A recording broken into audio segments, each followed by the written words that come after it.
disturbing story out of the Bronx, where a search is now on for a gunman who shot and killed a man just moments after he left a meeting with his parole officer. Eyewitness News reporter Josh Heidegger live on the scene in Mott Haven tonight. Josh? And Mike, the NYPD crime scene unit will be working well into the night, gathering evidence here on the scene of this apparent execution of a 27-year-old man in the late afternoon. Detectives now trying to figure out why. With the scene tonight under control, the work of the crime scene unit seemed eerily calm compared to the chaos here hours earlier. On radio transmissions, a panicked parole officer was fighting back crowds on the street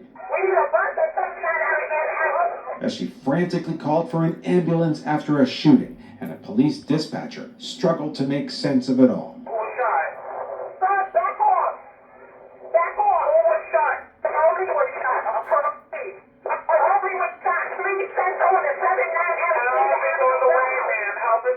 People were getting close, and they were like, back up, with their guns out. It all unfolded right in front of Clarissa Aliedo after the shooting of a 27-year-old man while he left a scheduled meeting with his parole officer at a state parole office here in Mott Haven. Minutes earlier, she'd already called police when she saw a group of men approaching the office and just knew something wasn't right. I saw masks, ski masks, coverings, and I heard like, move, yo. When you hear that, you know the activity, you know what's going to happen. Cops say the men made a beeline for the parolee, shooting him multiple times. He died at the hospital. It happened in the middle of the recently gentrified Mott Haven section of the South Bronx, where neighbors say the parole office has been a magnet for crime. We've been talking with the state about getting the parole. They have a 10-year lease here, about getting this parole office relocated.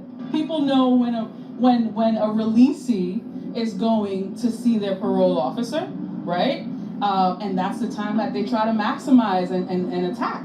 And then the people around are the people who are caught, unfortunately, in the mix. And we did ask the state office that controls the parole system for comment on those comments about its office here in the South Bronx, but it referred all calls to the NYPD, which is in the middle of investigating this homicide. The victim in this case has not been publicly identified. Predicts essential, love me, hate me, there's no between. So, the victim has been identified. The nigga name is Suave Drilly. He got caught over there by, I think that's 138th in the South Bronx area. They got the Hudson fucking restaurant over there, the Yates building for storage and moving and whatever and shit like that. That's purely the South Bronx. That's basically a couple of blocks away from where the Mitchell houses just had that chimney collapse, if you don't know the Bronx and shit like that. But the factor is, you had a sister screaming on the fucking phone talking about she needed a bus, this, that, and the third. All right, cool. Dispatcher was fucking, but we already know Suave Drilly. Let's talk about Suave Drilly for a second, right? Suave Drilly, he just pretty much came home, like maybe about 8 to 9 months ago, right? Last year, 2024. He just came home early this year, or you say late 2024, right? So he was part of a RICO charge. Basically, RICO, conspiracy, everything, right? He was sitting in a box since 2018. So he actually did about 4 years before he came home, right? Because they hit him with a 445, right? There's 4 years in a bing, 4 years supervised, and another 5 years of parole, pretty much, right? So 4 years parole, 5 years supervised. He's on paper no matter what, because he was just seen as parolee, right? These little niggas, remember, is the blood gangs from the South Bronx, Sex Money Murder, the Young Billies, and these niggas ran up on him. Maybe they thought he told, but I'm thinking 9 times out of 10, it was because of a bitch. 9 times out of 10, it was because of a bitch. I think it was because of female altogether set him up. It is what it is. Or they said he was talking about his ops and his music, and he was they killed his ops. But I'm like, he did those music videos back in 2019 before the fucking pandemic hit, and he was sitting up. So he was fighting a case for about 4 years. They went from 15 to 10. I did a lot of research on this little nigga. So he went from 15 to 10 to 8 to 6. Then they said, you know what? Give him 4.45. 4 years he was already in. He already did 3.5. He was fighting a case for the whole time. He's locked up in Rikers. So I don't know why niggas would run down on him and shoot him like that. But the factor is because he was a bitch or because the Opps was getting back to this nigga because of the shit he was saying in his music. But they couldn't touch him when he was locked up because nobody wanted to be fucking locked up. So he said he'll take the 4.45, but as long as it doesn't implement anybody else. Stating that he's fucking with this one, he's fucking with that one. He told on niggas on the RICO charge. Shit like that. But to catch a nigga while he's coming out as parolee, that's straight diabolical. They're not gonna catch them niggas anyway, because the place is gentrified, but they not gonna put out the surveillance for a while. So surveillance shit ain't coming out for a while. You best believe that surveillance shit ain't gonna come out for a while, because the parole officers was involved. And the parole officers aren't watching their perimeter like they should be. And like, it is what it is. This ain't the first case that this happened. Happened like maybe another year ago that a nigga got shot over there. And remember, there's a new charter school over there too. You got the new buildings that just got built up, the waste management's over there, the Hudson Club. It's Savage Lands over there. It's a certain time at night you shouldn't be on Brooklyn Boulevard. That's just the way it is. But the factor is that these niggas is drill rappers, right?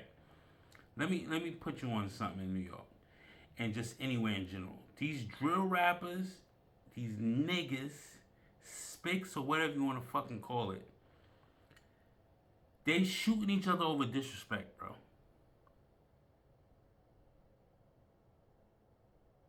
Disrespect. Disrespect by my ops, my moms, this, that, and third. Y'all niggas ain't shooting niggas over money no more. This how they got it. It's like, it's to the point that y'all niggas only shooting over fucking dissing rap fucking lyrics, bro. It's fucking crazy. Y'all niggas ain't even getting money no more. The block ain't getting no money, bro. Y'all ain't getting no money. Y'all do a scam here and there, sell a bullshit filet petite watch, steal a nigga car, take it over to the spot to get it chopped. But it's like, bro, y'all niggas really shot this nigga over disrespect. Y'all niggas ain't getting money no more. The money, see, this how you know the OGs is all locked up with that. Because you can't shoot up the block and try to make money on it at the same time. OGs would say, yo, y'all niggas get off the block, man. Y'all making it hot. Go down to the park, fight, do what you need to do. No guns, da-da-da. Y'all come back. Y'all piece it out, whatever, man. Y'all making the block hot. We trying to make money. Because once the bodies start falling, you can't make money on the block. Because here come the PD. Here come PD, nigga. Sitting on a corner, niggas can't get a dime. Because niggas is making the block hot. That's how I say y'all niggas don't care about making money. Because all you're doing is shooting the block up. About respect. Y'all niggas is clowns, man. All y'all niggas is clowns. The Billy Bloods is clowns. Sex Money Murder. All that shit's clowns. That's why you can't get mad at Hocus 4-5 for saying drop your flag. Because this is the bullshit you gotta deal with if niggas don't drop their flag. All it is about for fucking respect. Y'all niggas is clowns. Y'all not getting no money. Y'all fucking dusty bird bitches all day. You're fucking with dusty niggas wearing the same Nike tech suits, Nike sweat tech suits for fucking 2-3 days straight. Y'all niggas is dusty. Y'all niggas ain't getting no bread. But y'all got all the guns. It's crazy. Yo, this city is fucking with the shits, man. But yo, let me know what you think. Suave Drilly, rest in peace, nigga. It is what it is, man. It is what it is. This shit is fucking crazy. Predictions, since you love me, hate me, there's no between. Like, comment, subscribe, help me on the fucking algorithm. You already know. Follow me on TikTok, Instagram, Facebook, all that shit, B. I'm on everything. Hit the like button, subscribe. On the road to 300. On the road to 300. Hit the subscribe button. Show me some love. Show some love in the comments. But it is what it is. Keep your head on the fucking swivel. Don't dish your ops. It is what it is, man. I ain't got no fucking ops. I be out here chilling. I'm just reporting the news. That's what I do. You already know.